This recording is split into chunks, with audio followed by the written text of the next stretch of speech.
Tudo o que sabemos das aparições e da mensagem de Lourdes nos veio de Bernadette. Só ela viu a Senhora e tudo depende do seu testemunho. Quem é ela então? 3 períodos podem ser distinguidos em sua vida: a obscuridade de sua infância, uma vida pública na época das aparições e do testemunho e, finalmente, uma vida escondida como religiosa em Nevers. Quando se descreve as aparições, Bernadette é muitas vezes apresentada como uma menina pobre, frágil e ignorante, vivendo em condições miseráveis em Lourdes. É verdade, mas nem sempre foi assim. Quando nasceu em 7 de janeiro de 1844 em Lourdes, ela foi a primeira filha e herdeira de François Subiru e Louise Casterot, que se casaram por amor. Bernadette cresceu em uma família unida, na qual ela era querida. 10 anos de felicidade nos primeiros anos decisivos de sua infância a tornaram forte e surpreendentemente equilibrada. A descida à infelicidade que se seguiu não conseguiu apagar essa riqueza humana. Sua família, depois de alguns reveses, tiveram que deixar um moinho onde viviam com certa estabilidade e foram morar em uma velha e úmida prisão que havia em Lourdes, pois era o único lugar onde poderiam viver e pagar o aluguel. Era ali que Bernadette e seus irmãos viveriam por um bom tempo. Aos 14 anos, não passava de 1,40 m de altura. Sofria de crises de asma e o antigo calabouço onde moravam não favorecia em nada sua saúde frágil. Tinha uma natureza espontânea e generosa. Era espirituosa e incapaz de enganar qualquer pessoa que fosse.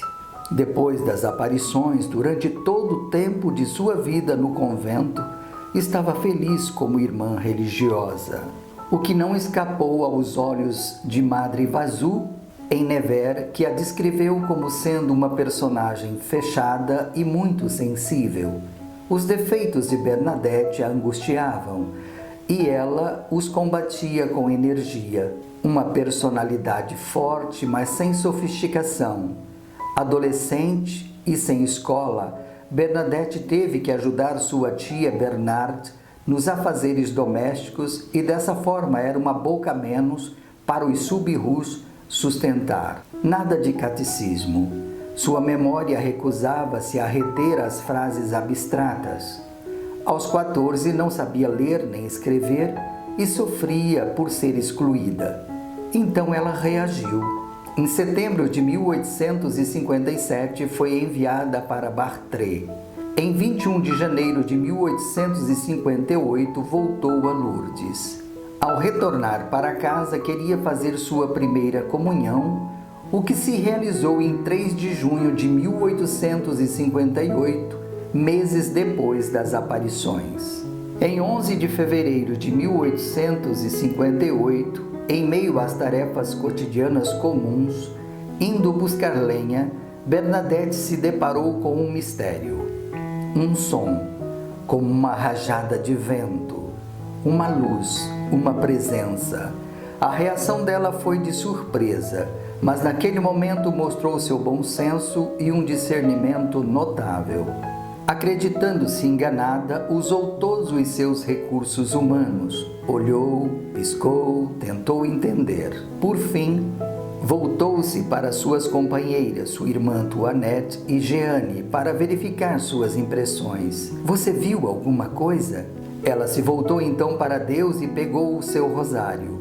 Logo em seguida retornaram para casa e depois foi à igreja e quis se confessar com o padre Pomian. E disse: vi uma coisa branca em forma de senhora. Como a notícia se espalhou rapidamente, pouco tempo depois foi questionada pelo comissário Jacomet sobre o que estava acontecendo e ela respondeu com uma confiança e prudência e uma firmeza que surpreendia, vindo de uma jovem inculta. Eu não disse que vi a Santíssima Virgem. Monsieur, você mudou tudo. Relatava o que tinha visto com distanciamento, uma liberdade espantosa. Diante da dúvida do comissário, ela não hesita. Tenho o encargo de te contar, não de te fazer acreditar. Seus relatos das aparições eram precisos, nunca acrescentando ou retirando nada. A certa altura, surpreendida pela severidade do padre Peyramal, acrescentou uma palavra. Padre, a senhora pede sempre uma capela, mas como convencê-lo disso? Na sua carta pastoral sobre as aparições, Dom Laurence sublinhou a simplicidade, a candura, a modéstia desta criança. Respostas precisas, impressionantes e com uma forte convicção. Independentemente de ameaças e tentativas de suborná-la com ofertas vantajosas, a sinceridade de Bernadette era irrefutável. Não queria cometer nenhum erro ou entrar em contradição. Não estaria enganada? Não seria vítima de uma alucinação? Perguntou também o bispo. Bernadette teve que responder aos curiosos, aos admiradores, aos jornalistas e outros, e teve também que comparecer perante as comissões civis e religiosas por várias vezes. Ela se viu jogada no clarão das notícias. Uma tempestade da mídia na época a atingiu.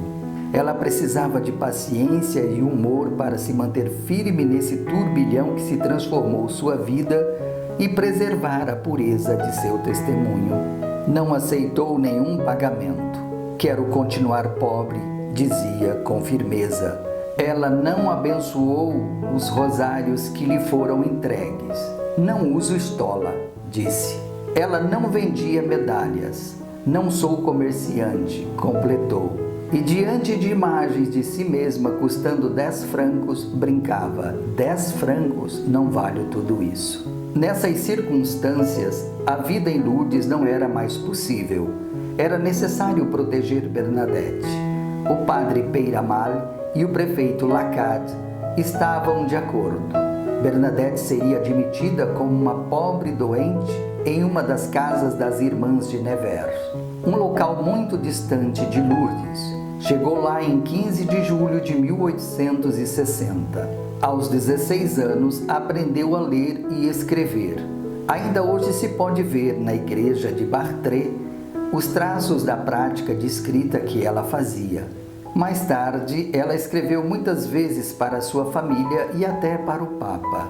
Visitou seus pais que haviam sido realojados em uma casa mais decente, pois à época das aparições viviam em condições muito precárias.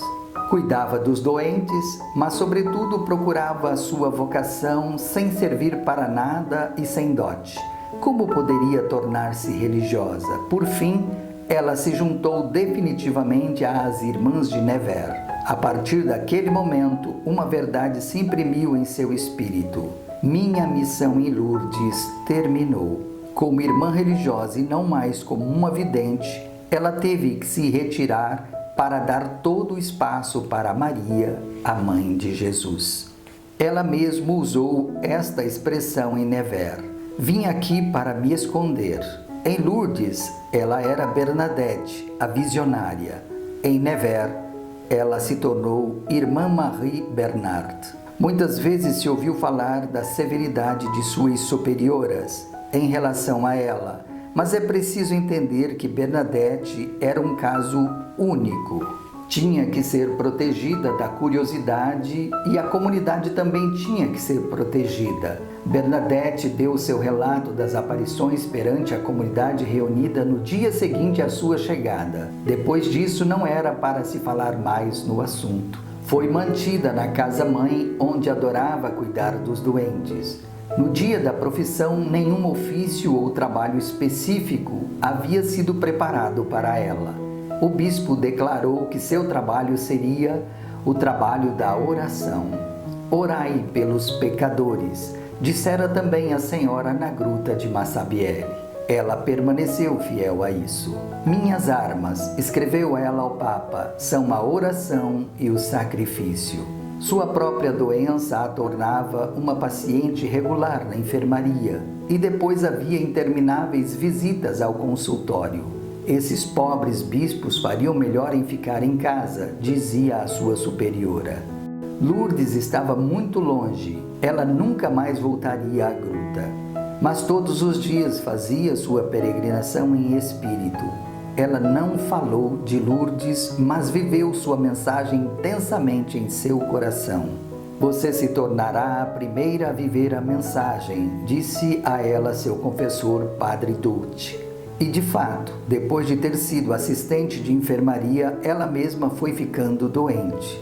Fez sua obra nisso, aceitando todas as cruzes pelos pecadores, em um ato de amor perfeito. Afinal, eles são nossos irmãos. Durante longas noites sem dormir, unindo-se às missas celebradas em todo o mundo, ofereceu-se como uma crucificada viva, no tremendo combate entre a luz e as trevas, ligada a Maria, ao mistério da redenção de Cristo, e com os olhos fixos no crucifixo dizia: é aí que encontro minha força. A gruta de Massabielle aos poucos foi se tornando um grande centro de peregrinação e Nossa Senhora ganhou uma capela no local, e que mais tarde se transformou na grande e majestosa Basílica de Nossa Senhora de Lourdes e que hoje recebe milhões de peregrinos todos os anos. Bernadette morreu em Nevers em 16 de abril de 1879, aos 35 anos. A Igreja a proclamou santa em 8 de dezembro de 1933.